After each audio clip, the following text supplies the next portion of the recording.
Friends, citizens, seekers of understanding, lend me your ears, for I wish to speak on matters of profound importance, matters that touch upon the very fabric of our existence, the structure of our communities, and the striving for a life well lived.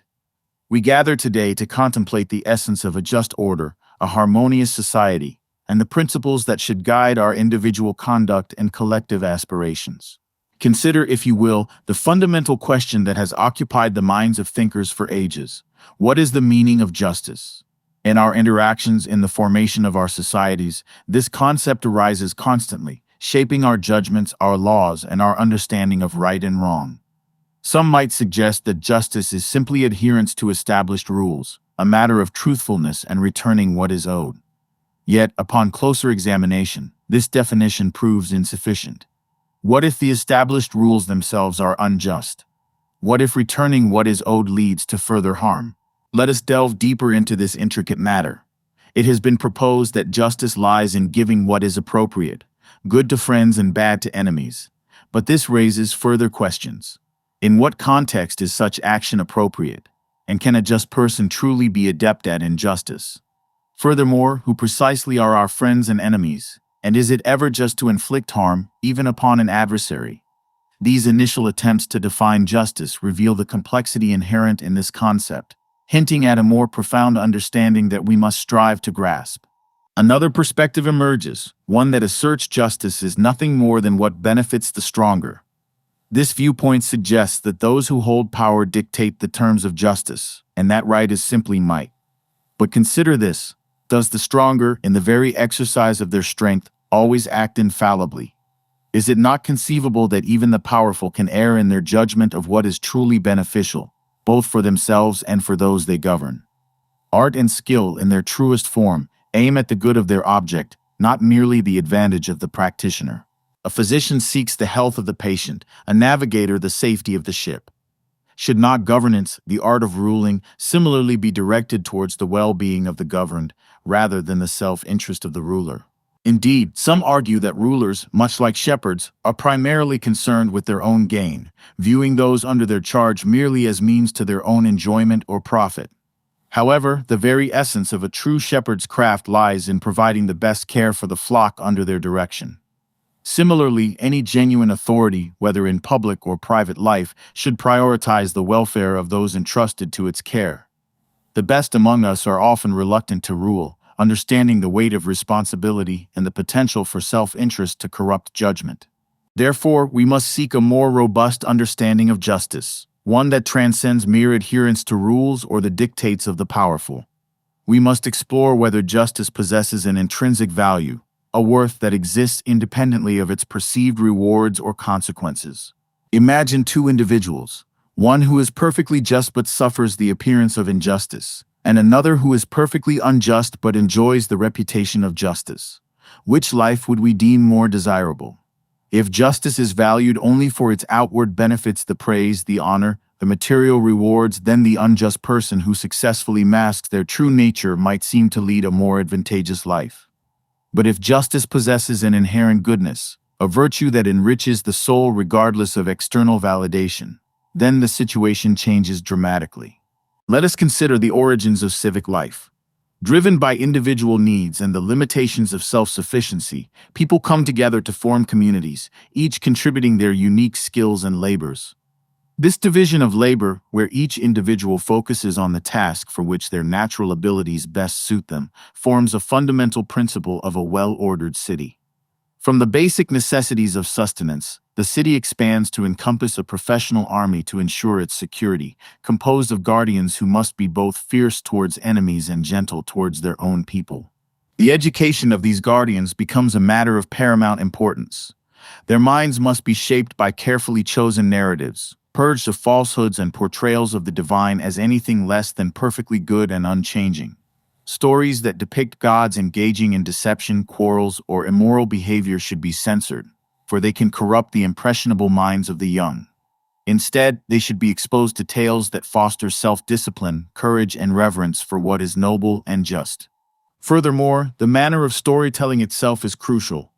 The ideal narrative will present virtue in its true light, without resorting to base imitation or the glorification of unworthy conduct.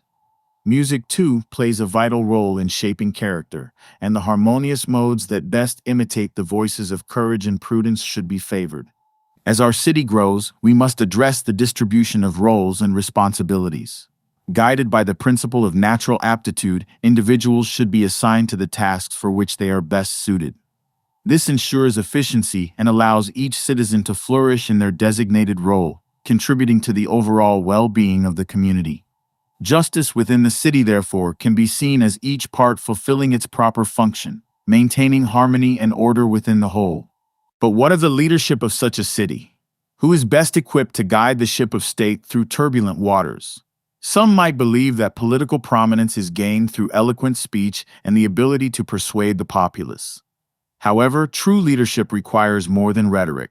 It demands genuine knowledge and understanding of the principles of good governance. Imagine a ship at sea. The ship owner, representing the populace, may be large and strong but lack the expertise to navigate. The sailors, vying for control, may use persuasion and manipulation to gain the helm, but their aim may be self-serving rather than focused on the safety and well-being of the ship and its passengers. In such a scenario, the true navigator, the one with knowledge of the stars, the seasons, and the winds, is often overlooked or dismissed as useless. Similarly, in the realm of governance, those with genuine philosophical understanding, those who have devoted their lives to the pursuit of truth and wisdom, are often deemed impractical or unfit to rule. Yet it is precisely these individuals, the philosopher kings, who possess the knowledge and the virtue necessary to steer the city towards justice and harmony. To justify this claim, we must understand the nature of the true philosopher. Unlike those who dwell merely on the shifting appearances of the world, the philosopher seeks the underlying forms, the eternal and unchanging truths that lie behind the multiplicity of sensory experience. They recognize and take pleasure in the single form behind the many. Their knowledge transcends mere opinion, reaching a higher realm of understanding. However, the path of the philosopher is fraught with challenges. Society, often misguided by fleeting trends and the allure of superficiality, can distort the philosophic nature, leading to its perceived uselessness or even corruption. Impostors, claiming the mantle of philosophy without possessing its genuine spirit, further muddy the waters. Nevertheless, a city that can overcome its prejudices and properly cultivate and utilize its philosophers will find true and lasting stability. The education of these future rulers must be rigorous and comprehensive, culminating in the study of the good itself. The concept of the good is akin to the sun, which illuminates the visible world and allows us to see. Just as the sun provides light and makes things visible, the good imparts truth and intelligibility to all that is knowable. It is the ultimate principle, the source not only of knowledge but of existence itself, surpassing even being in rank and power. However, grasping the true nature of the good is a difficult and arduous task. For now, let us consider its offspring, that which bears a close resemblance to it. Just as the sun is to the visible realm, so is the good to the intelligible realm. It is the source of all that is right and beautiful, the ultimate aim towards which all just actions and well-ordered societies strive. The education of the philosopher kings must involve a progressive ascent from the realm of sensory perception to the realm of pure thought, culminating in the contemplation of the good. This journey requires a firm grounding in mathematics, which trains the mind to think abstractly and grasp the nature of numbers and forms. Dialectic, the art of reasoned argument, is also essential, allowing them to test their understanding and arrive at truth through rigorous questioning and logical analysis. This rigorous education, however, should not continue indefinitely. Those who reach the highest levels of philosophical understanding must not remain detached from the practical concerns of the city. They must be compelled to descend back into the cave of everyday life, to apply their wisdom and knowledge to the governance of the community. This may seem like a sacrifice for those who have tasted the pure light of truth, but it is a necessary duty, for they are best equipped to lead the city towards justice and well-being. Consider the analogy of those dwelling in a cave, mistaking shadows for reality. The philosopher, having escaped the cave and seen the true light, has a responsibility to return and guide those who remain in darkness.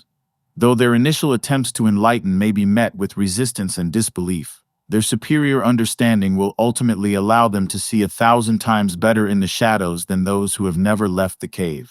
Thus, the ideal city is one ruled by philosopher kings, individuals of exceptional virtue and wisdom who have undergone a rigorous education and are dedicated to the pursuit of the good and the well-being of the community. In such a city, justice prevails as each individual fulfills their natural role, guided by the wisdom of its rulers. However, the path to such an ideal is not without its obstacles. We must also consider the various forms of unjust societies and the tendencies that lead to their decline. Consider oligarchy, a regime where wealth is the primary qualification for rule. The insatiable pursuit of profit in such a state inevitably leads to the creation of a large class of the poor and discontented, fostering internal divisions and ultimately undermining its stability. Democracy, in its pursuit of freedom, can also devolve into chaos. The excessive emphasis on individual liberty without the necessary balance of order and authority can lead to a disregard for law and a susceptibility to the manipulation of demagogues. The insatiable longing for what it defines as good freedom can ultimately destroy democracy from within. From the excesses of democracy arises tyranny, the most oppressive form of government. The demagogue, initially rising to power as a champion of the people, ultimately becomes a ruthless dictator, enslaving the very citizens he once claimed to liberate. Tyranny is characterized by the unchecked rule of one individual driven by insatiable desires and a complete disregard for justice. Just as there are different types of cities, so too are there different types of individuals, each with their own internal order or disorder. The just individual is one in whom reason governs the spirited and appetitive parts of the soul, creating inner harmony and self-mastery. In contrast, the unjust individual is ruled by their passions and desires, leading to internal conflict and a life of dissatisfaction. The tyrannical individual in particular is enslaved by their own ungoverned desires, leading a life of profound unhappiness and friendlessness.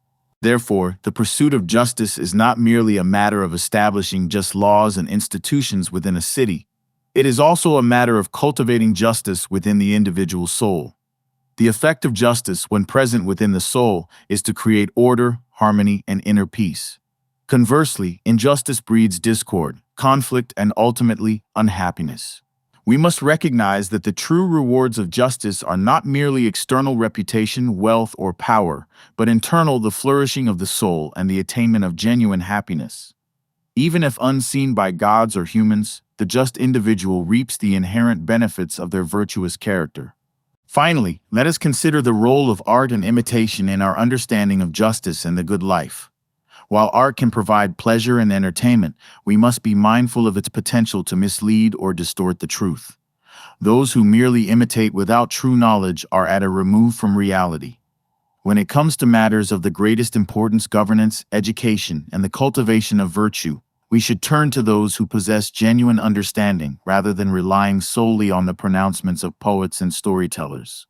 In conclusion, the pursuit of a just society and a fulfilling life requires a deep understanding of the nature of justice itself.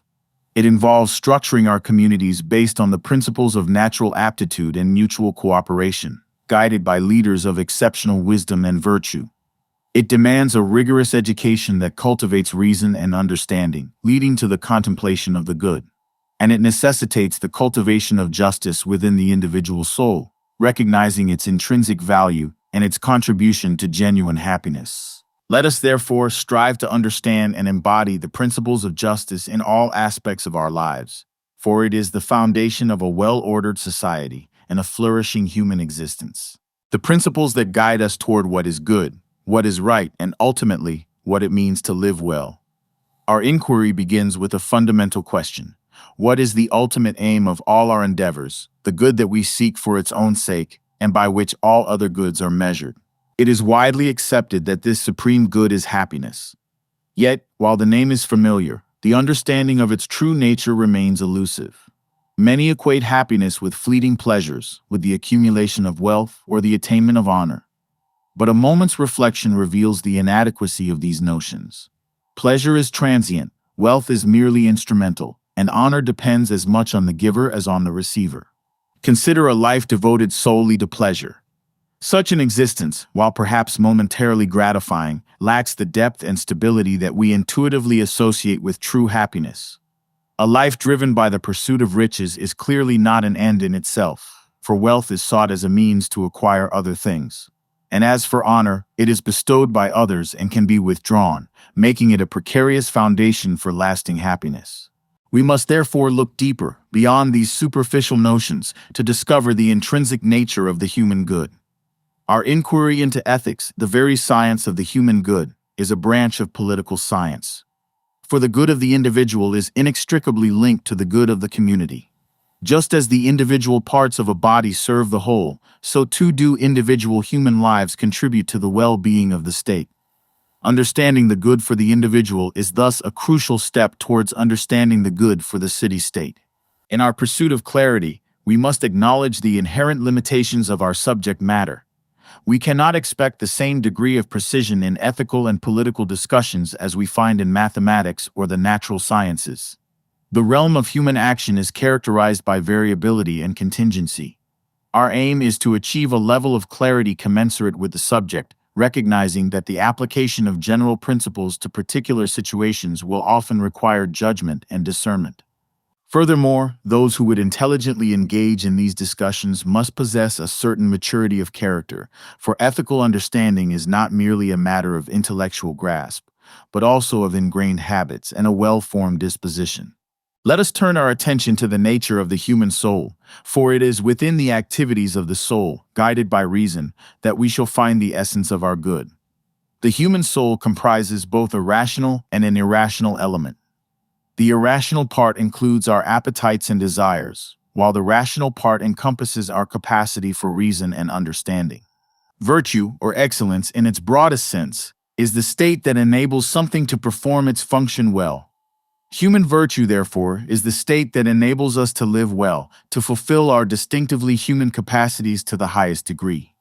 Since our unique capacity lies in our reason, human virtue will primarily involve the excellent functioning of our rational soul. There are two primary kinds of virtue: virtues of character, which pertain to the irrational part of the soul as guided by reason, and virtues of intellect, which are excellences of the rational soul itself. The moral virtues, such as courage, temperance, and justice, involve finding the appropriate balance in our feelings and actions, guided by practical wisdom. The intellectual virtues, such as understanding, knowledge, and wisdom, involve the excellent exercise of our cognitive faculties. Our discussion will focus initially on the virtues of character, as they play a central role in shaping our actions and our interactions with others. We come to possess these virtues not by nature, but through habituation. Just as we learn a craft by practicing it, we become virtuous by performing virtuous actions. By consistently acting courageously, we develop the virtue of courage. By consistently acting justly, we cultivate the virtue of justice. Virtue is a state of character concerned with choice, lying in a mean, that is, the mean relative to us, this being determined by reason, and in the way in which the man of practical wisdom would determine it. By a mean relative to us, I understand what is neither too much nor too little. For example, courage is the mean between the extremes of fearfulness and rashness. Temperance is the mean between self-indulgence and insensibility. It is crucial to understand that this mean is not a fixed point, but is relative to the individual and the circumstances. What constitutes the right amount of courage in one situation may be excessive or deficient in another. It is practical wisdom, the ability to reason rightly about practical matters, that enables us to discern the appropriate mean in each particular case. Furthermore, it is not enough merely to perform virtuous actions. We must also do so in the right way. To act virtuously, we must have knowledge. We must choose the act for its own sake, and our action must proceed from a firm and unchangeable character. Just as one can perform a grammatical act by chance without being a grammarian, one can perform a just act without yet being a just person. True virtue requires an internal disposition, a settled state of character that inclines us towards right action. Let us consider some specific virtues of character. Courage is concerned with feelings of fear and confidence. The courageous person faces what is truly fearful in the appropriate way, for the sake of what is noble. The extremes are the fearful person, who fears everything, and the rash person, who fears nothing. True courage lies in finding the mean between these two extremes. Temperance is concerned with pleasures, particularly bodily pleasures. The temperate person enjoys pleasures in the right way and to the right extent, guided by reason. The extremes are the self-indulgent person, who is excessively attached to pleasures, and the insensible person, who is deficient in the capacity for enjoyment. Liberality is concerned with giving and spending money. The liberal person gives and spends appropriately, neither excessively nor deficiently. The extremes are prodigality, which is excessive giving and spending, and meanness, which is a deficiency in giving and spending. Magnificence is a virtue related to liberality, but concerned with large-scale expenditure. The magnificent person spends large sums appropriately for noble purposes, such as public benefactions. This virtue requires both the means to spend lavishly and the wisdom to do so fittingly. Pride or greatness of soul is concerned with claims to honor. The proud person considers himself worthy of great honor and is indeed worthy of it. The extremes are vanity, which is claiming more honor than one deserves, and undue humility, which is claiming less honor than one deserves. The truly proud man possesses virtue in the highest degree, for honor is the prize of virtue. Ambition is also concerned with honor, but on a smaller scale than pride. The ambitious person seeks and values honor appropriately. The extremes are being excessively ambitious and being unambitious. Good temper is concerned with feelings of anger. The good-tempered person feels anger in the right way, at the right people, to the right extent, at the right time, and for the right purpose. The extremes are irascibility, which is an excess of anger, and unirascibility, which is a deficiency of anger. Friendliness is concerned with pleasantness in social intercourse. The friendly person is agreeable and pleasant in his interactions with others, without being obsequious or quarrelsome. Truthfulness is concerned with truth in our words and deeds, specifically in relation to our own merits. The truthful person neither exaggerates nor understates his own qualities and achievements. The extremes are boastfulness, which is claiming more than one has, and mock modesty, which is disclaiming what one has. Ready wit is concerned with amusement in social intercourse. The person with ready wit says and listens to what is appropriate by way of jest, avoiding both buffoonery and boorishness. Beyond these specific virtues, justice stands out as a virtue that concerns our relations with others. Universal justice is complete virtue in relation to another. It is the disposition to act rightly in all matters that concern our interactions within the community, and its contrary, injustice, is complete vice in relation to another. In a sense, the law, when rightly framed, commands us to practice every virtue and forbids us to practice any vice, insofar as these actions affect others. Particular justice, on the other hand, is concerned with fairness in specific kinds of transactions and distributions. Distributive justice concerns the allocation of goods and honors within a community according to merit or some other relevant criterion. Rectificatory justice seeks to restore equality when injustice has occurred in voluntary transactions, such as contracts, or involuntary transactions, such as theft or assault. In matters of justice, the mean is the equal or the proportionate. In distributive justice, the just is the proportional, meaning that those who are equal in the relevant respect should receive equal shares, and those who are unequal should receive shares proportional to their merit. In rectificatory justice, the aim is to restore the balance by taking from the one who has gained unfairly and giving to the one who has suffered loss, thus establishing arithmetical equality. Equity plays a crucial role in rectifying the shortcomings of universal laws when applied to particular cases. Law is necessarily general, and there may be instances where a strict application of the law would lead to an unjust outcome. Equity allows us to depart from the letter of the law in order to uphold its spirit and achieve a just result in specific circumstances. Having explored the virtues of character, let us now turn to the intellectual virtues, which are excellences of the rational soul. There are 5 states by which the soul possesses truth through affirmation or denial: art or craft tech, scientific knowledge episteme, practical wisdom phronses, philosophic wisdom sophia, and intuitive reason nous. Art or craft is concerned with making things. It involves a rational capacity to produce something according to a true course of reasoning. Scientific knowledge is demonstrative knowledge of necessary and eternal truths.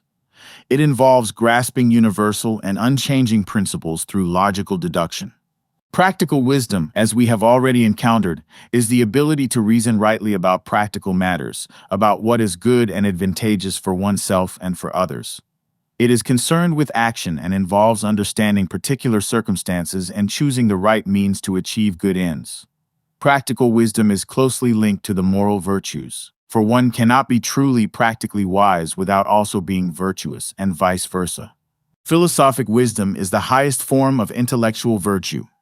It is concerned with the contemplation of the most excellent objects of knowledge, the first principles and ultimate causes of reality. It combines intuitive reason, which grasps first principles, and scientific knowledge, which deduces truths from these principles. Intuitive reason is the capacity to grasp first principles directly, without the need for demonstration. It is the foundation of both scientific and philosophic wisdom. The exercise of these intellectual virtues, particularly philosophic wisdom, is considered by some to be the highest form of human activity and a key component of happiness. We must also consider the phenomena of continence and incontinence. The continent person knows what is right and has strong desires that incline him towards what is wrong, but through his reason, he is able to control his desires and act rightly. The incontinent person also knows what is right and has desires that incline him towards what is wrong, but he is overcome by his desires and acts contrary to his better judgment. Incontinence is distinct from vice. The vicious person has corrupted his judgment and believes that what is wrong is actually right, and he acts accordingly without remorse. The incontinent person, on the other hand, retains a correct understanding of what is good but lacks the strength of will to act upon it. Therefore, incontinence is considered a lesser fault than vice, and the incontinent person is generally more curable than the vicious one. Our discussion would be incomplete without addressing the nature of pleasure. Pleasure is often thought to be the ultimate good, but we have already seen the limitations of this view. Pleasure is, rather, an accompaniment to virtuous activity. The pleasures associated with virtuous actions are good and noble, while those associated with vicious actions are bad and base. Pleasure can be understood as the unimpeded activity of our natural state. When we engage in activities that are in accordance with our nature and our developed capacities, we experience pleasure. The highest and most lasting pleasures are those that accompany the exercise of our highest faculties, particularly our reason. The activity of contemplation, which is the exercise of philosophic wisdom, is thus considered to be the most pleasant of all activities. Finally, let us turn to the topic of friendship. Friendship is a virtue, or at least implies virtue, and is indispensable for a flourishing human life. No one would choose to live without friends, even if they possessed all other goods. Friends provide us with opportunities for beneficence, support in times of need, and companionship in shared activities. There are three main kinds of friendship, based on the motive for which people are friends. Friendship based on utility, friendship based on pleasure, and perfect friendship, which is friendship based on virtue. Friendships of utility and pleasure are more easily dissolved, as they last only as long as the utility or pleasure that binds them endures. Perfect friendship, based on shared virtue and mutual goodwill, is the most stable and enduring form of friendship. True friends wish well to each other for their own sake, and their friendship is characterized by shared values and activities. Such friendship takes time and intimacy to develop and is possible only between good people who resemble each other in virtue. The question arises whether the happy man needs friends. While the supremely happy and self-sufficient person may not need friends for utilitarian purposes, friendship is intrinsically valuable and enhances a good life. Living and spending time with virtuous friends is itself a noble and pleasant activity. In reflecting on the vast landscape of human flourishing we have traversed, we recognize that the path to a good life is not one of ease or simple acquisition. It requires diligent cultivation of virtue, both of character and of intellect. It demands the exercise of practical wisdom in navigating the complexities of human action and interaction. It necessitates the pursuit of noble pleasures that accompany virtuous activity and the cultivation of meaningful friendships grounded in shared goodness. The understanding we have gained today, drawn from careful consideration of our nature and our capacities, serves not merely as abstract knowledge, but as a practical guide for living. It illuminates the principles that should inform our choices and shape our character. It underscores the profound connection between individual well-being and the flourishing of the community. Let us therefore strive to embody these principles in our lives, to cultivate virtue in ourselves, and to foster it in those around us. so that we may together move closer to the realization of a truly good and happy life. Consider the very genesis of communities, the formation of cities. We find that they arise either from the coalescing of native populations, scattered and vulnerable, who seek strength and unity against external threats, or from the deliberate establishment by newcomers. When disparate groups, dwelling in isolated hamlets, recognize their individual weakness in the face of invasion and the peril of delayed mutual support, they often choose to congregate in a chosen place, fostering convenience of life and enhanced collective defense. Such a union, whether born of necessity or guided by the counsel of a respected figure, marks the initial step towards a structured society. Upon this foundation, diverse forms of governance emerge. It has been noted that fundamentally there are two primary types of state: those accustomed to being ruled by a single prince and those accustomed to liberty. In examining the trajectory of a remarkable city, Rome, we observe its evolution through various stages.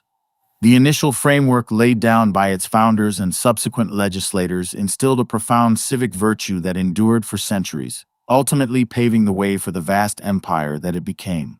A crucial aspect in the development of Rome's strength lay in the dynamic interplay between different segments of its populace.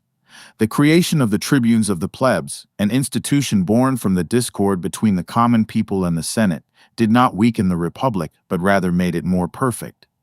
This very discord, this tension between the aspirations of the plebs and the prerogatives of the Senate, became a driving force behind Rome's freedom and its power.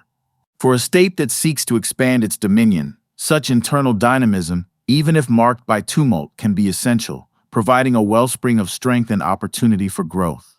Attempts to achieve absolute tranquility by suppressing such inherent tensions might inadvertently stifle the very forces that fuel a state's ascent. However, the management of this populace is a delicate matter.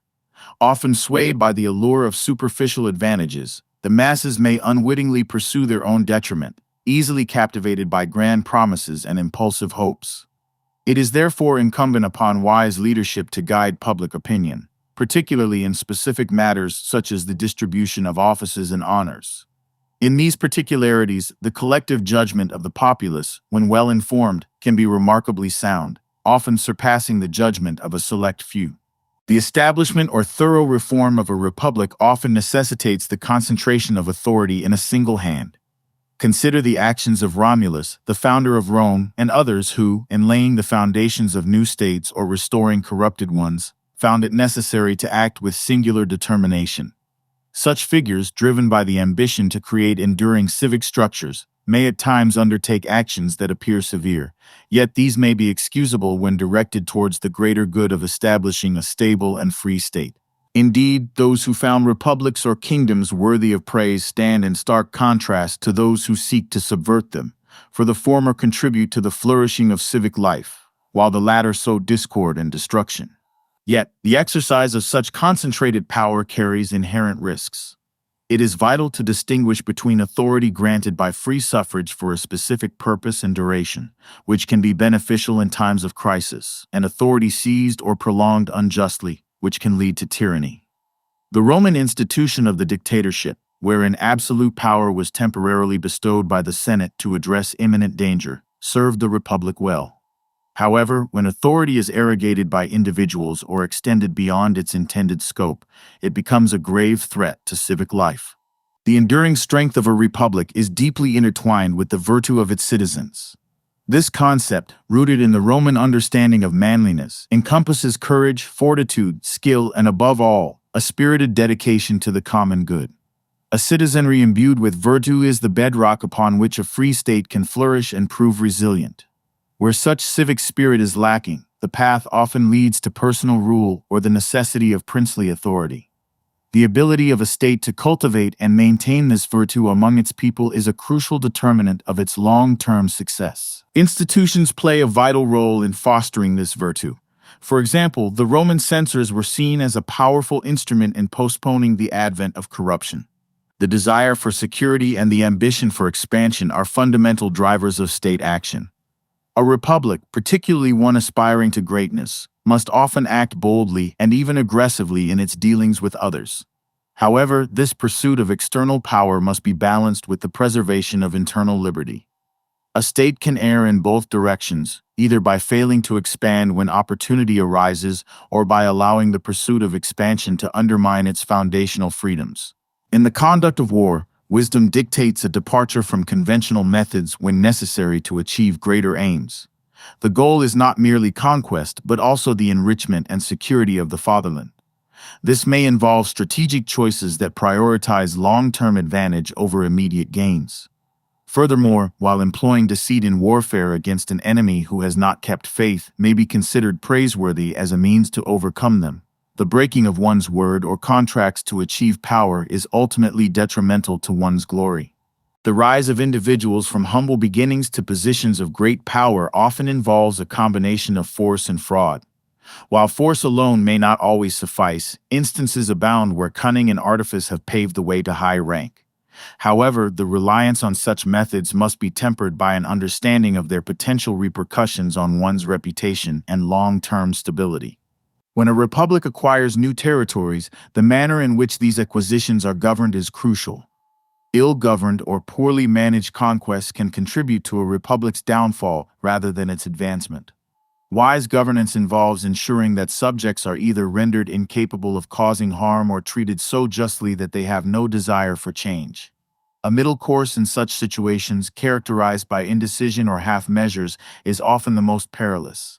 For any institution, whether religious or political, to endure, it must periodically return to its founding principles. Over time, deviations from these original ideals can lead to a decline in virtue and a weakening of the state. This restoration can be brought about by sound laws, by the actions of virtuous individuals, or sometimes even by external pressures, though the latter is a dangerous remedy to be avoided if possible. Conspiracies represent a significant threat to both princes and republics. History reveals that many rulers have fallen victim to such covert plots. For private citizens, engaging in conspiracy is fraught with peril at every stage. A wise prince will take measures to guard against these dangers, while individuals should carefully consider the risks before embarking on such treacherous paths. When faced with multiple adversaries plotting against them, rulers may find a remedy by skillfully disrupting their alliances. Necessity plays a powerful role in shaping human actions, driving individuals and communities to achieve extraordinary feats. Recognizing this, astute leaders have often sought to create a sense of necessity among their own troops, while endeavoring to relieve the enemy of such pressures. This understanding of the compelling force of necessity is vital in both military and civic affairs. In times of peace, great and exceptional individuals may sometimes be overlooked, as their very virtue can arouse envy among those who seek to equal or surpass them. However, in times of crisis, genuine virtue becomes indispensable. Republics should strive to recognize and value true merit, regardless of wealth or lineage, particularly when the state faces significant challenges. The prolongation of military commands can pose a grave danger to a republic, gradually eroding its freedoms as citizens acquire excessive authority. While the immediate consequences may not always be apparent, the long-term effect can be the transition to a servile state. Recognizing this danger and applying timely remedies is crucial for the preservation of liberty. Envy is a potent and destructive force in civic life. It can hinder the recognition of merit and breed resentment. To overcome envy, particularly that of rivals for fame and power, may sometimes necessitate their removal, either through natural circumstances or, regrettably, by other means. The expression of public opinion, even when critical, can be beneficial to a republic. Citizens should have the freedom to voice their views and point out potential shortcomings, as this can lead to better decision-making and the selection of more deserving individuals for positions of authority. Suppressing dissent can be counterproductive and even dangerous. In matters concerning the safety and freedom of one's country, extraordinary measures may become necessary. When the very survival of the state is at stake, considerations of strict justice, kindness, or cruelty may need to be set aside in favor of the course of action that will most effectively preserve the life and liberty of the nation. This principle that the safety of the people is the supreme law underscores the ultimate responsibility of leadership in times of existential threat. Finally, a republic that desires to maintain its freedom must make fresh provisions for this end on a daily basis. Complacency and neglect can create vulnerabilities that can be exploited by those who seek to undermine liberty. Constant vigilance, a commitment to civic virtue, and a willingness to adapt to changing circumstances are essential for the enduring health and freedom of any state. Let these reflections serve as a guide, not as immutable laws, but as insights gleaned from the study of history and the enduring nature of political life. The path of governance is rarely straightforward, and the choices faced by leaders and citizens are often complex and challenging. Yet, by understanding the fundamental principles that have shaped the destinies of states throughout history, we can strive to build and maintain communities that are both powerful and free, just and enduring. The time is coming, I sense it in the very fabric of being, when the wise among humankind will once again rejoice in what they now deem foolish, and the poor in spirit will discover the true riches that lie dormant within them. But for this transformation to take root, I must descend into the depths, much like the radiant star that dips below the horizon to illuminate the underworld. I must go down among you to speak in the language of humankind, to sow the seeds of a future beyond your current imagining. Therefore, listen to me, you who gather here. Your sufficiency, your complacency, this is not a virtue but a burden that cries out to the heavens. Even the pettiness within your transgressions echoes in the vast emptiness above. Where is the spark, the fierce lightning of a truly transformative thought that can lick away this stagnation? Where is the sacred madness that can offer you protection from the mediocrity that threatens to engulf you? Behold, my teaching to you is of the superhuman. That is the lightning that can shatter your illusions. That is the madness that can liberate your spirits. But as I speak these words, I hear murmurs in the crowd, a scoffing, a dismissal. You have listened, you say, to the acrobat balancing precariously on his rope. Now you demand to see what he can do. And your laughter rings out, a sound tinged with mockery and disbelief. Yet this laughter, this very rejection, does not deter me. For I know that you harbor something you hold dear, something you call culture, a label you use to distinguish yourselves from those you deem less sophisticated, the goatherds. So sensitive are you to any hint of contempt that I shall address myself to this very pride of yours. I will speak of that which is most contemptible, that which lies at the end of your current path, the last human. The time has come for humanity to set itself a new goal, to sow the seeds of its highest hope. Your soil, the very essence of your being, is still rich enough, though one day it will be exhausted, overcultivated, and no towering tree of greatness will ever rise from it again. Alas, the age is approaching when humanity will no longer shoot the arrow of its longing beyond itself, and the string of its bow will have lost its powerful tension. I tell you, one must still have chaos within oneself to give birth to a dancing star. And I see that you still possess this chaos, though you strive to suppress it with your petty order. But alas, the time is also coming when humankind will no longer give birth to stars. The era of the most contemptible human is dawning, the one who can no longer feel contempt for himself. Look at them, these last humans. They have their small pleasures for the day and their little indulgences for the night, but they hold a deep reverence for their health, for mere survival. We have invented happiness, they declare, and they blink, their eyes devoid of any true spark of joy or sorrow. And here ended my first discourse, also known as the prologue, for at this point, the clamor and merriment of the crowd interrupted me. Give us this last human, O Zarathustra, they cried. Make us these last humans, you can keep your superhuman. And all the people cheered and jeered, their voices a cacophony of misunderstanding. But I, Zarathustra, was downcast, and I said to my heart, they do not understand me. I am not the mouth for these ears. What is the greatest experience one can have? It is the hour of great contempt, the moment when your very happiness fills you with loathing, when your reason and your virtue disgust you. It is when you say, what is my happiness worth? It is poverty and filth and wretched contentment. But my happiness should justify existence itself. It is the hour when you feel such revulsion for what you call good, that you deem it worthy only of the executioner. It is the moment when you despise your compassion as a weakness, your peace as a form of self-indulgence. It is the hour when you are willing to cast your highest hope into the flames, because you have found your contentment in ashes. It is the hour when you say, what is my beauty worth? Is it not the sculptor's hand that has fashioned it? Who am I truly, if not that which must still be overcome? It is the hour when you disdain your justice, that self-serving construct that acquits the wicked to condemn the righteous. And it is the hour when you loathe your pity, the fleeting cloud that passes over the sun of your being. Have you spoken these words? Have you experienced this profound contempt? Then you are on the path to creating. Tell me, what is the sign of one who has the strongest spirit? It is that he takes the heaviest burden upon himself and rejoices in his strength. Is it not to humble oneself so that one's pride is mortified? To let one's foolishness shine forth in mockery of one's own cherished wisdom? Or is it to abandon one's cause at the very moment of its triumph? To climb high mountains only to tempt the tempter? Or is it to feed on the meager acorns and dry grass of knowledge, and for the sake of truth, to suffer the hunger of the soul?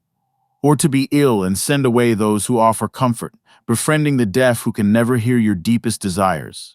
Or is it to willingly plunge into filthy water when it is the water of truth, without recoiling from the cold frogs and slimy toads? And all this, the heaviest burden, demands this, that your spirit cries out for the lion and the camel, and finally for the child.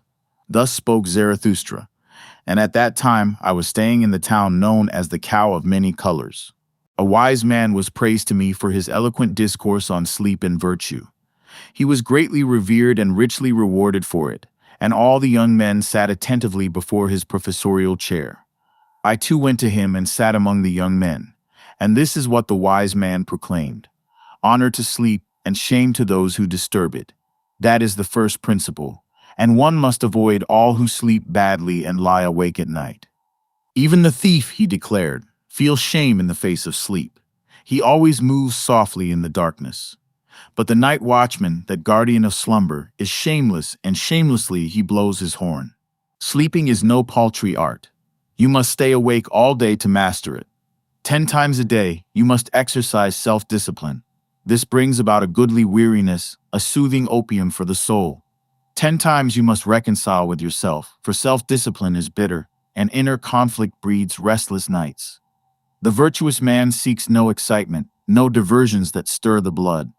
Fools alone are troubled by both good and bad fortune. He likened the virtuous man to a shepherd who leads his flock to the greenest pastures, a life of tranquility that harmonizes with peaceful sleep. He claimed no desire for numerous honors or great treasures, for these only inflame the spirit. A good name and a modest fortune, he asserted, are the true companions of sound sleep.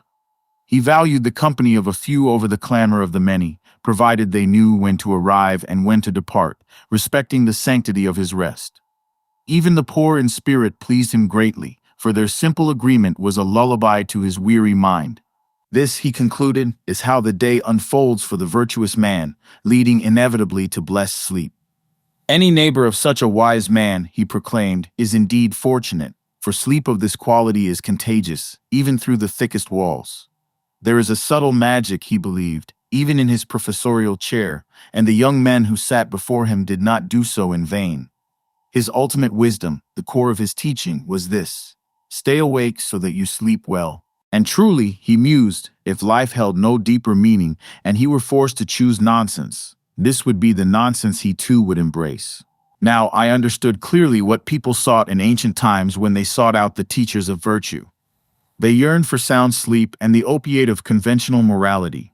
To all these lauded wise men with their professorial chairs, wisdom was nothing more than dreamless slumber. They were unacquainted with any greater purpose in life. To this day, there are still those like this preacher of virtue, and not all are as honest in their pursuit of tranquility. But their time is drawing to a close. Soon they will be lying down in a more permanent sleep. Blessed are these sleepy ones, for soon they will be nodding off into oblivion. Thus spoke Zarathustra.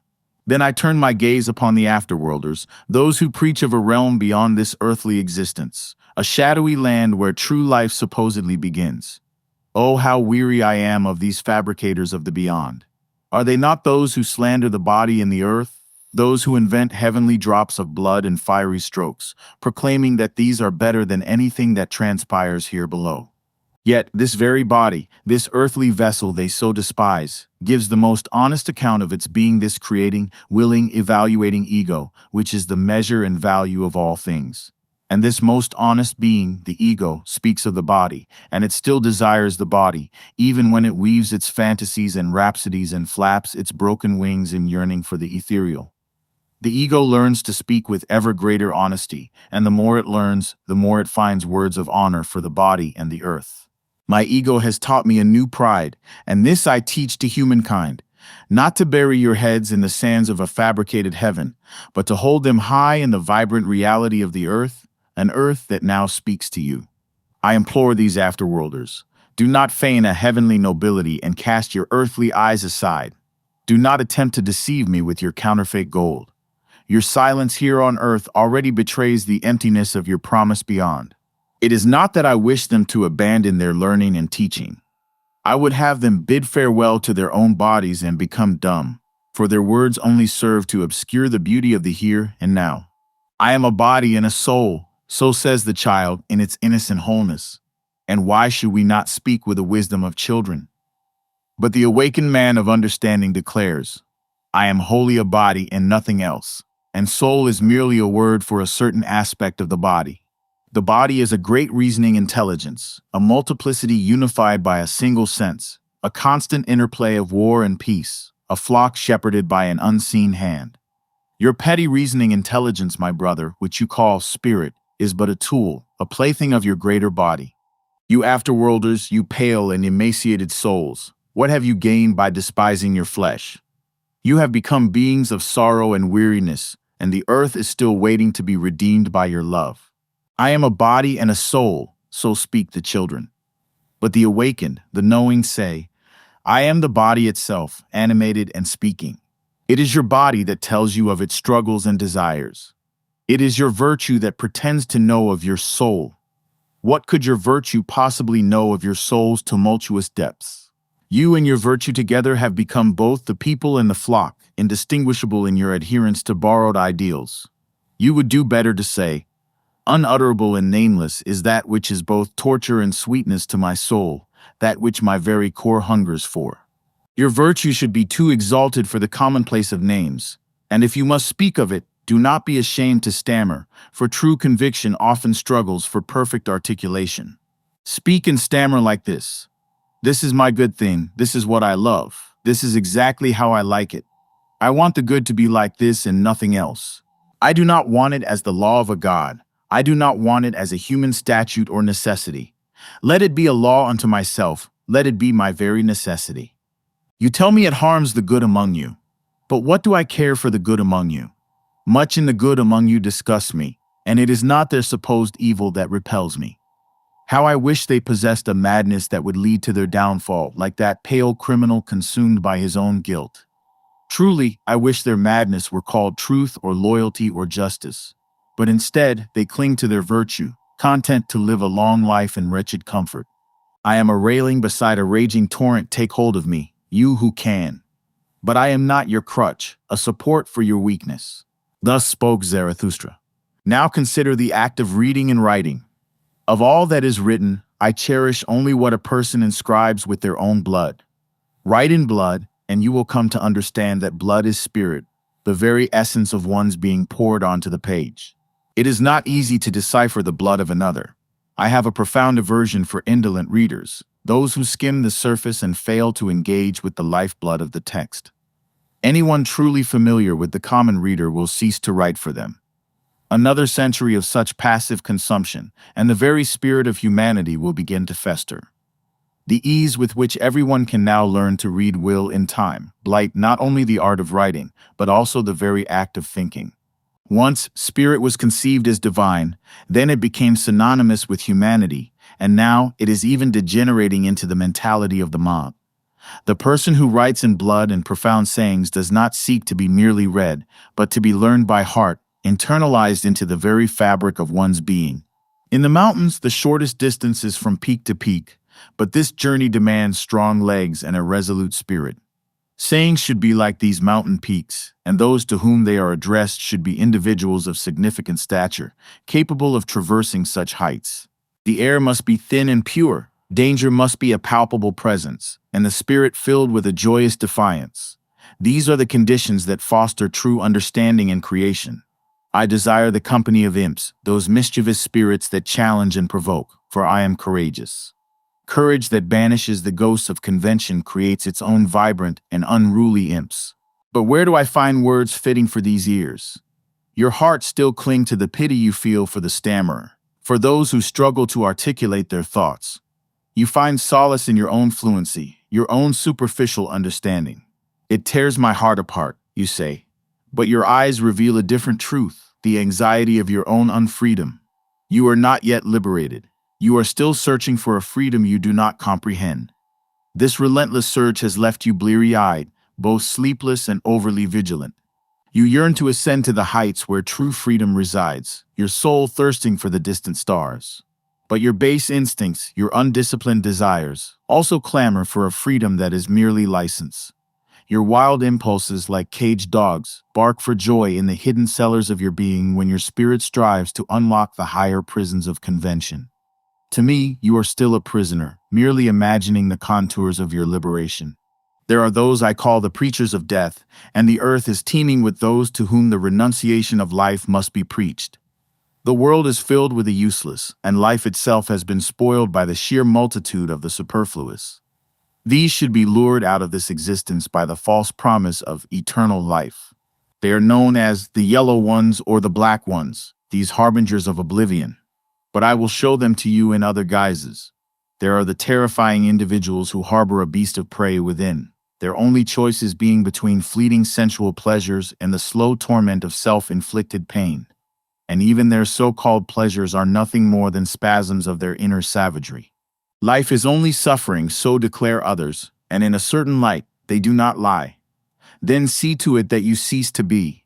Ensure that a life that is nothing but suffering comes to an end. And may the doctrine of your virtue proclaim, thou shalt kill thyself, thou shalt slink away. Lust is a sin, so say some who preach death. Let us withdraw and beget no children. Giving birth is arduous, say others. Why continue to bring forth more unfortunates into this vale of tears? And these too are preachers of death, their pronouncements masked as concern. Compassion is necessary, say yet others, those who exude a sickly sweetness. Take what is mine, take what is yours. So they attempt to soothe the pain of others, but their pity is often a thinly veiled form of self-congratulation. But I ask you, can your compassion truly be anything other than a cross upon which those who do not love humankind are crucified? And when your soul grows vast, it becomes imperious, and even in your sublimity, there lurks a shadow of wickedness. I know you, you who preach of compassion but secretly crave power. In wickedness, the imperious and the weakling find a common ground, though they fundamentally misunderstand each other. You may only have enemies whom you hate, not those you merely hold in contempt. You must be proud of your enemy, then their victories become, in a sense, your own. Rebellion, that is the mark of nobility in the slave. But your nobility should be obedience. Even when you give orders, it should be an act of willing submission to a higher purpose. The state, I speak of the state, that cold monster that lies even in its claim to be the I, the people. Everything about it is a lie. It loves to bite, and it bites with stolen teeth, devouring the very lifeblood of individuals. Even its inner workings, its entrails are false, a tangle of deceit and manipulation. Confusion of the language of good and evil, this I give you as the true sign of the state. Truly, this sign signifies the will to death, a silent agreement to the slow erosion of life and spirit. Truly, it is a signal to the preachers of death, for the state thrives on the superfluous, on those who have lost their way. Just observe how it lures them in, the masses, the far too many. How it consumes them, chews them over and over in its relentless machinery. On earth, there is nothing greater than I, the ordering finger of God. So it roars, this monstrous fabrication, deluding those who yearn for structure and control. And those who do not bend the knee to this idol lie prostrate in the dust, their spirits crushed by its overwhelming presence. I find the breath of these idolaters suffocating, their fervor for this cold monster a stench in my nostrils. My brothers, do you truly wish to suffocate in the fetid air of their mouths and desires? Rather, shatter the windows and leap out into the open.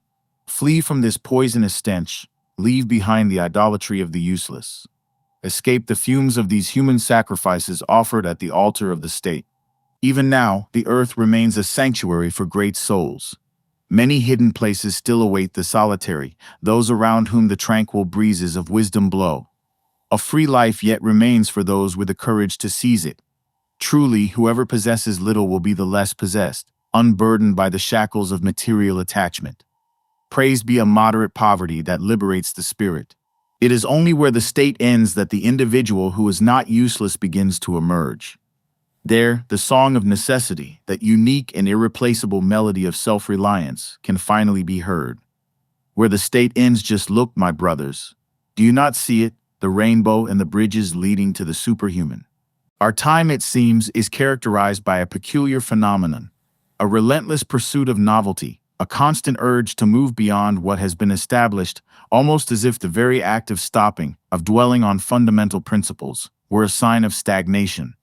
We see this not only in the marketplace of goods, but also in the realm of ideas, where a pervasive clearance sale seems to be underway, offering everything at such a bargain that one wonders if, in the end, anyone will truly value what they receive. Every self-proclaimed expert, every eager student of thought, appears driven not merely to question but to surpass, to venture further and further afield. It might be considered impolite, perhaps even ill-timed, to inquire about the ultimate destination of these relentless intellectual journeys. Yet surely it is not unreasonable to assume that these individuals have, as a preliminary step, doubted everything. For it would be a strange endeavor indeed to forge ahead without first casting a critical eye on the very ground upon which one stands. This initial act of doubt, it is presumed, is undertaken with such effortless ease that scarcely a word need be uttered about the process itself. Even those who anxiously seek enlightenment, who yearn for guidance, often find themselves without a clear path, a set of instructions on how to navigate this prodigious task of doubting everything. We might recall the figure of Descartes, a thinker of venerable stature, whose writings evoke the deepest emotion in those who engage with them.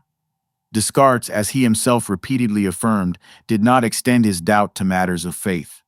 He recognized that the natural light of reason should be trusted only so long as nothing contrary is revealed by God himself. Moreover, he held it as a supreme rule to firmly impress upon our memory that those things revealed by God are to be believed as the most certain of all. Even if the light of reason, in its utmost clarity and evidence, seemed to suggest something different, faith should be given to divine authority rather than to our own judgment. Descartes did not raise a general alarm, nor did he make universal doubt a duty for all. He was a solitary thinker, not a public spectacle.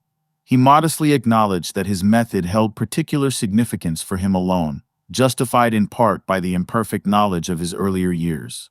He explicitly stated his intention not to present a method that everyone ought to follow to govern their reason rightly, but merely to expound the method he himself had pursued. Yet, in our contemporary landscape, it seems that the very point where such revered figures arrived is now considered the starting point for everyone else. The present voice, however, makes no claim to the title of philosopher.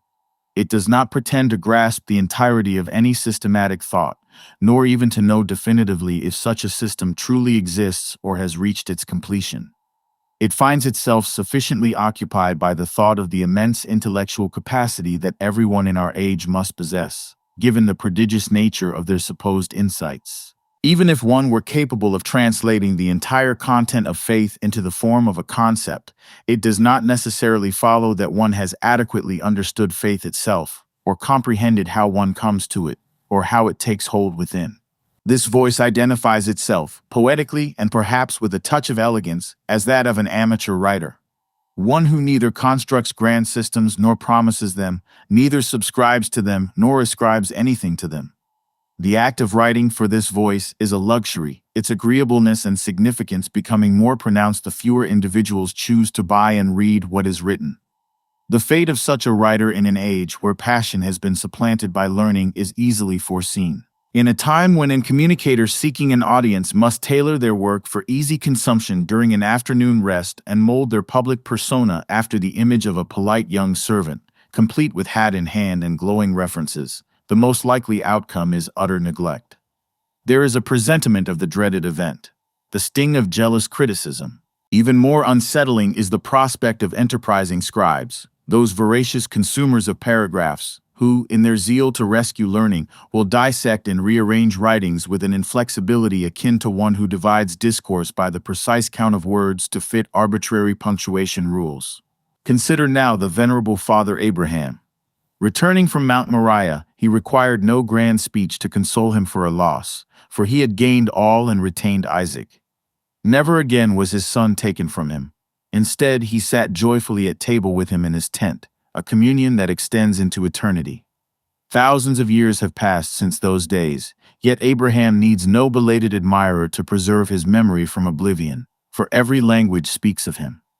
And yet, he rewards those who contemplate his deeds more gloriously than any other, bestowing blessedness and captivating both heart and mind with the marvel of his action. Venerable Father Abraham, you who first sensed and bore witness to that extraordinary passion that disregards the fearsome conflict with the fury of nature and the powers of creation to strive with God himself.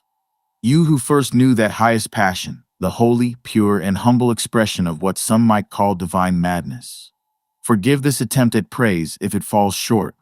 It is offered humbly, as if from one's own deepest desire, and briefly, as befits the subject.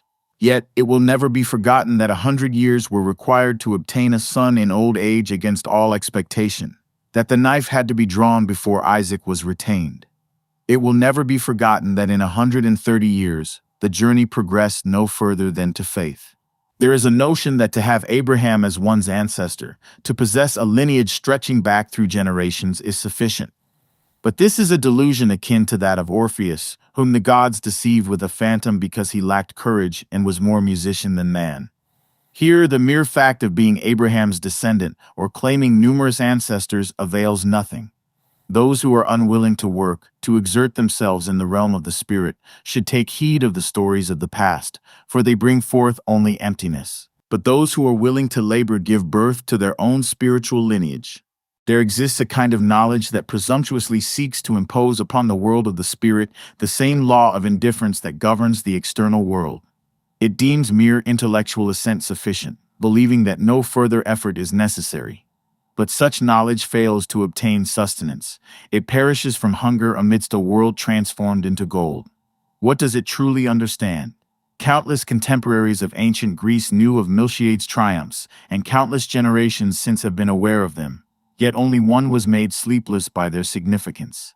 Similarly, countless generations have known the story of Abraham by rote, word for word, but how many have truly been made sleepless by it? The narrative of Abraham possesses a remarkable quality. It remains glorious regardless of how poorly one might comprehend it. Yet, the proverb holds true that everything depends on whether one is willing to labor and bear a heavy burden. Many are unwilling to undertake this labor, yet they desire to understand the story. They exalt Abraham, but in what way? They reduce his immense act to perfectly general terms.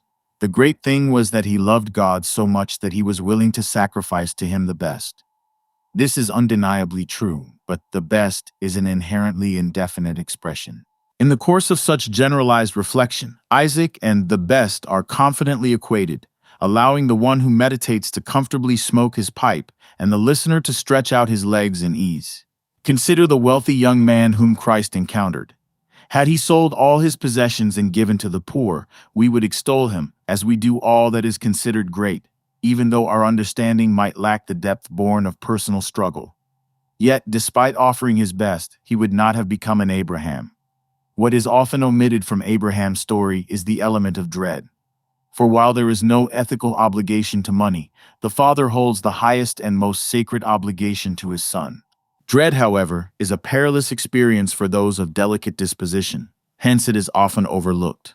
And yet, these same individuals wish to speak of Abraham, conveniently using the terms Isaac and the best interchangeably, with everything proceeding smoothly. However, if among the listeners there happened to be one who suffered from sleeplessness, a profound and tragicomic misunderstanding would lie perilously close. Upon returning home, such a person might resolve to emulate Abraham, reasoning that their own son is indeed the best.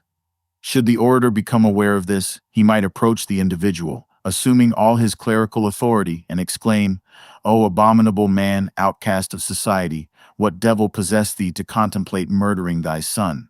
The very parson who felt no particular emotion while preaching about Abraham would be astonished at the fervent wrath he now thundered down upon this unfortunate soul. He might even congratulate himself and his spouse, believing himself to be a truly effective speaker, lamenting only the lack of such potent occasions when discussing Abraham. If this same orator possessed a surplus of reason, it might well be overwhelmed if the sinner calmly replied, "But that is precisely what you yourself preached on Sunday." How could such a consequence enter the parson's mind? And yet it was the truth. The error lay simply in his lack of understanding of his own words. One might wish for a communicator who would choose to explore such situations rather than the trivialities that often fill narratives. Here, the comic and the tragic touch at an absolute point. The parson's speech might have been ludicrous in itself, but its effect rendered it infinitely so, and yet this consequence was entirely natural. Or if the sinner, offering no resistance, were to be converted by the parson's severe lecture, and the zealous clergyman returned home rejoicing in his effectiveness both in the pulpit and as a pastor of souls, having on Sunday roused the congregation to enthusiasm, and on Monday, like a celestial guardian, prevented an action that would have contradicted the common saying that things don't go on in the world as the parson preaches. How are we to explain the contradiction embodied by that orator? Is it because Abraham possessed some inherent right to greatness, so that his actions are deemed holy, while the same actions performed by another are considered sin, a heinous offense? If such a thoughtless eulogy is the basis, then one would not wish to participate in it. If faith does not sanctify the willingness to murder one's son, then the same condemnation should fall upon Abraham as upon any other. If one lacks the courage to follow through with this thought and declare Abraham a murderer, then it is surely better to acquire such courage than to waste time on undeserved praise. The ethical expression for Abraham's action is that he would murder Isaac. The religious expression is that he would sacrifice Isaac. Precisely within this contradiction lies the dread that can indeed rob one of sleep, and yet Abraham's very being is inseparable from this dread. Or perhaps he did not do what is recounted, but something entirely different, justified by the circumstances of his time. In that case, let us forget him, for a past that cannot become a present is not worth remembering. Or had the orator perhaps forgotten something analogous to the ethical forgetfulness of the fact that Isaac was his son? For when faith is eliminated, becoming null and void then, one can surely speak of Abraham, for true greatness can never cause harm when apprehended in its full measure. It is like a double-edged sword that both slays and saves. If the opportunity arose to speak on this subject, one might begin by illustrating Abraham's piety and fear of God, his worthiness to be called God's chosen. Only upon such an individual would such a trial be imposed. But where is such a person to be found? Next, one might describe Abraham's love for Isaac, imploring all benevolent spirits to aid in making the speech as radiant as paternal affection itself. Hopefully, it could be portrayed in such a way that few fathers would dare to claim. But is everyone in this generation truly capable of making the movements of faith? Unless greatly mistaken, this generation seems more inclined to boast of incomplete endeavors, actions they do not even believe one is capable of fully realizing. It is repugnant to speak inhumanly of a great deed, as if the passage of millennia created an immense gulf. It is preferable to speak humanly, as if the event occurred yesterday, allowing only the inherent greatness to establish the distance that either exalts or condemns. So, if in the capacity of a tragic hero, for one can aspire no higher in this limited understanding, one were summoned to undertake, would it not be better to halt at faith? Is it not unsettling that everyone seeks to go further? When in our age, as is indeed proclaimed in various ways, the impulse to move beyond even love prevails, where then is the destination? To earthly wisdom, to petty calculations, to paltriness and wretchedness, to everything that can cast doubt upon humanity's divine origin. Would it not be wiser to remain steadfast in faith? For those who stand should take heed lest they fall. For the movements of faith must constantly be enacted by virtue of the absurd, yet in such a manner that one does not lose the finite, but rather gains it at every step. One might be able to vividly describe the movements of swimming while suspended by a harness, mimicking the actions without ever entering the water. Similarly, one can articulate the movements of faith, but the ability to describe does not equate to the capacity to perform them. When thrown into the water, one might swim, true enough, making the movements of infinity. But faith operates in reverse. Having made the movements of infinity, it then returns to those of finiteness. Hail to those who can execute these movements. They perform the marvelous. One will never tire of admiring them, be they Abraham or a humble servant, a professor of philosophy or a simple worker. The focus is solely on the movements themselves, and one must not be deceived, neither by oneself nor by another. The Nights of the Infinite Resignation. In the infinite resignation, there is peace and rest. Anyone who wills it, who has not debased themselves through self-contempt, can train themselves to make these movements.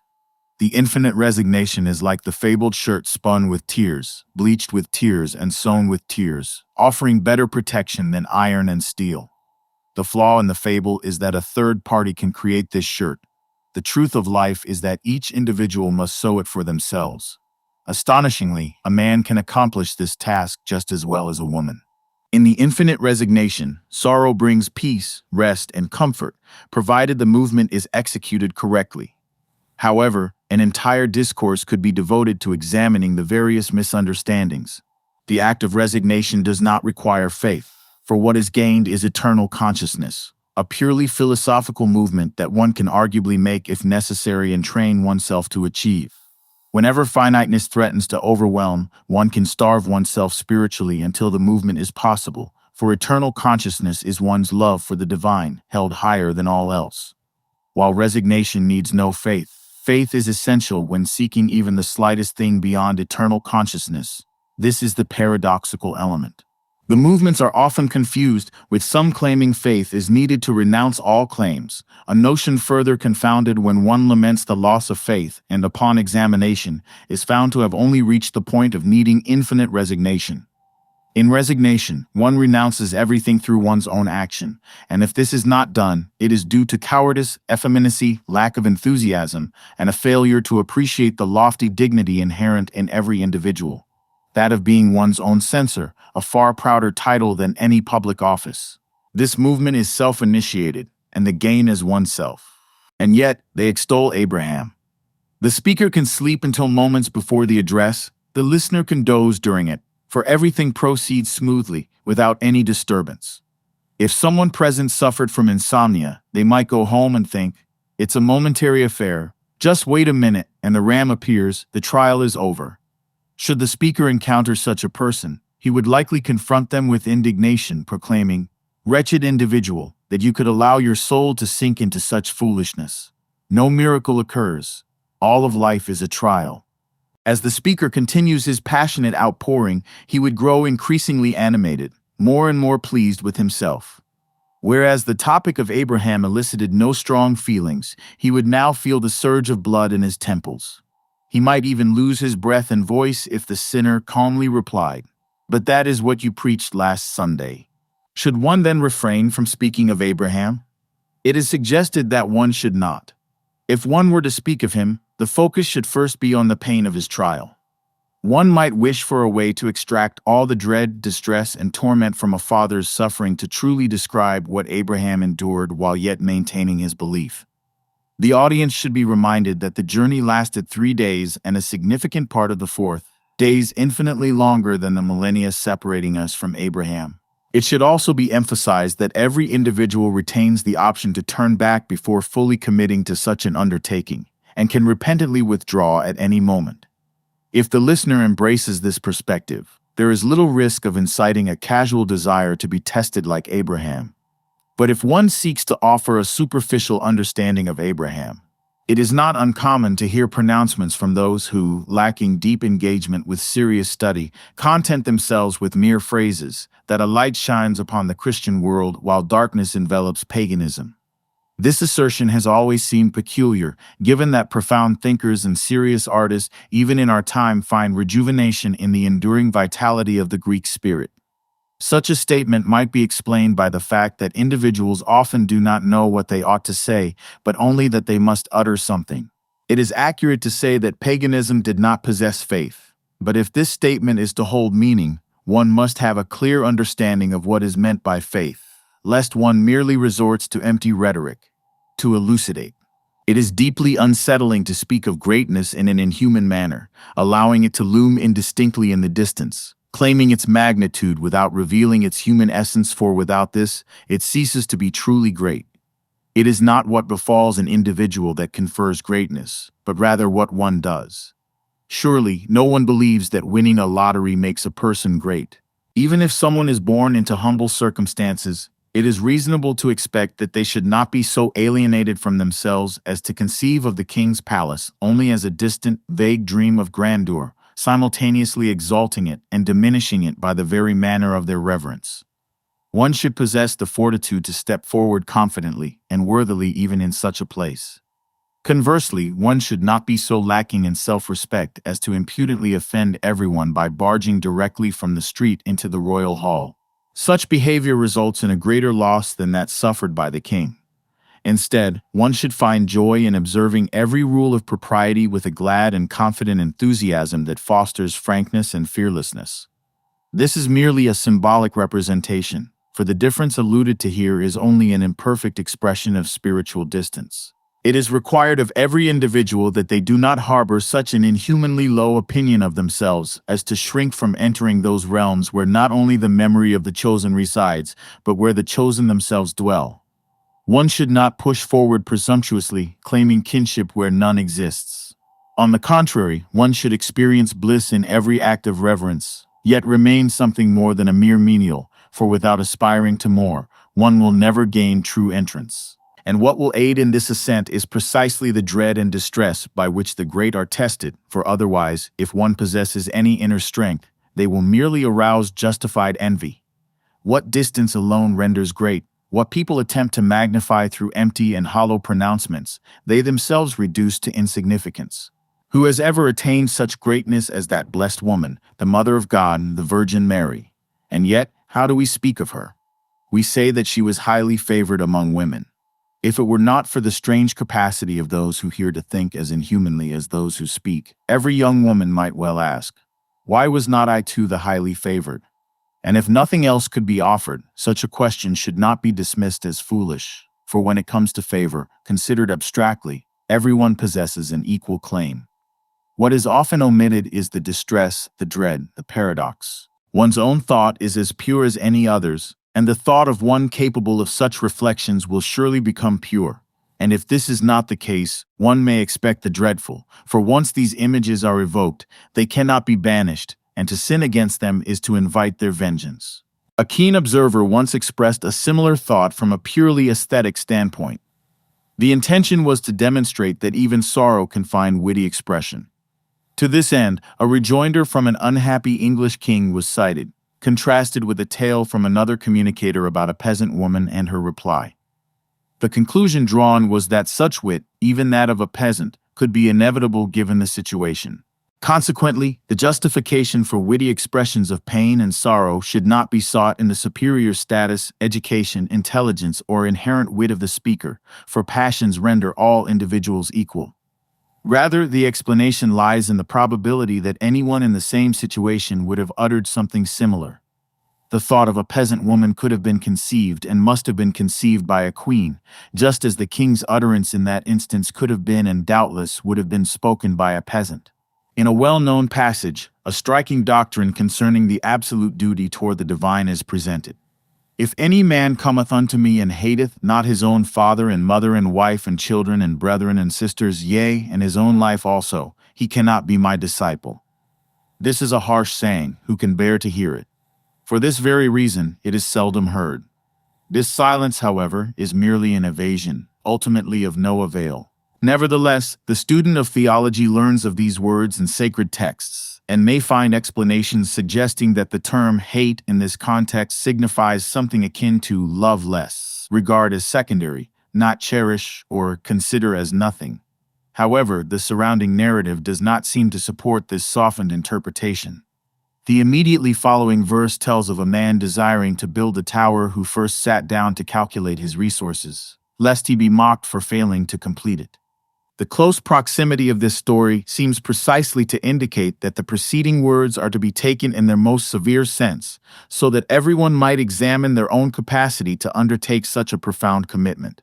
Should a well-meaning interpreter, attempting to lessen the perceived cost, succeed in convincing someone that the intended meaning of that passage, grammatically, linguistically, and analogically, is as suggested, it is to be hoped that they will also succeed in convincing that same person that the very essence of this doctrine is something pitiable. For a teaching that, in one of its most lyrical expressions, where the consciousness of its eternal validity swells most strongly, has nothing more to offer than a watered-down word signifying mere indifference or diminished affection. A teaching that, when it seems poised to utter something terrifying, instead resorts to triviality. Such a teaching is hardly worthy of profound respect. The words are indeed formidable, yet it is fully believed that they can be understood without implying that the one who understands them possesses the courage to act upon them. One must at least possess the honesty to acknowledge what is written and to admit its greatness, even if one lacks the fortitude to embrace it fully. One who behaves in this manner will not find themselves excluded from the beautiful narrative that follows, for it offers a form of consolation for those who lack the courage to begin the tower. But honesty is paramount. This lack of courage should not be misconstrued as humility, for it is truly a form of pride, whereas the courage of faith is the only genuine humility. There is no room for greatness where such challenging pronouncements are avoided. The individual who dares not mention such texts will likely also shrink from speaking of Abraham. Their notion that existing as an individual is a simple matter implies a deeply suspicious self-assessment. For one who truly respects themselves and cares for their soul understands that the person living under their own scrutiny, alone in the world, leads a more rigorous and secluded existence than one sheltered in comfort. While it is undoubtedly true that some require external compulsion, that some, if unrestrained, would indulge in selfish pleasures like unruly beasts, an individual must demonstrate that they are not among this number by knowing how to speak with dread and trembling. Out of reverence for the truly great, one is obligated to speak of them, lest their example be forgotten out of fear of negative repercussions. Such fear will surely prove unfounded when one speaks in a way that acknowledges the magnitude and terror of true greatness, for without this acknowledgement of terror, greatness itself remains unknown. The more one rationalizes and intellectualizes the path of faith, the more profoundly hypocritical one becomes. The Knight of Faith understands that self-sacrifice for a universal cause inspires enthusiasm and demands courage, but also knows that security lies precisely in this universality. It is glorious to be understood by every noble mind, so glorious that the beholder is ennobled by the understanding, and one might feel a longing for such a universally comprehensible task. Thus, Abraham might have wished at times that his task were simply to love Isaac as a father should, in a way understandable to all, memorable throughout all ages. He might have wished that his task were to sacrifice Isaac for the sake of a universal principle, to inspire fathers to illustrious deeds. And yet, he is almost terrified by the thought that such wishes are mere temptations to be resisted as such. For he knows that his path is solitary, that he accomplishes nothing for the universal. Only he himself is tested and examined. Or what did Abraham achieve for the universal? Let us speak plainly in human terms. He spent 70 years in the pursuit of a son in his old age. What others obtain readily and enjoy for a long duration took him 70 years of striving. And why? Because he was tried and put to the and clamor, ward off dread with their shouts, and this boisterous company of sportsmen believes they are storming heaven, imagining themselves on the same path as the Knight of Faith who, in the solitude of the universe, never hears a human voice but walks alone with his terrifying responsibility. The Knight of Faith is compelled to rely solely upon himself. He feels the pain of being unable to make himself understood by others, but harbors no vain desire to guide them. This pain serves as his assurance that he is on the right path. He knows nothing of the urge to instruct, being too earnest for such vanity. The false Knight of Faith readily exposes himself through a sudden proficiency in guiding others. He fails to grasp the essence of the matter, that if another individual is to tread the same path, they must become entirely and similarly an individual, needing no one's guidance, least of all the guidance of one who intrudes themselves.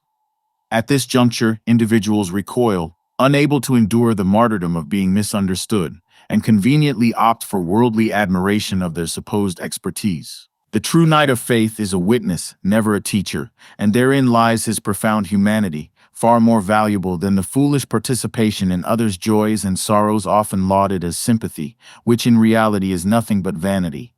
One who is merely a witness thereby acknowledges that no one, not even the lowliest, requires another's sympathy or should be demeaned for another's exaltation. Having acquired what he has at a great cost, he does not cheapen it. He is not petty enough to accept admiration while silently holding contempt. He understands that what is truly great is equally accessible to all.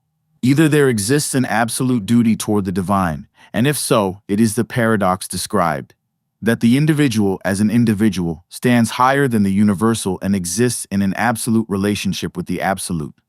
Or else, faith has never truly existed, or, to put it differently, Abraham is lost. Alternatively, one must interpret the passage in the 14th chapter of Luke as did that superficial interpreter, and similarly explain all corresponding and similar passages.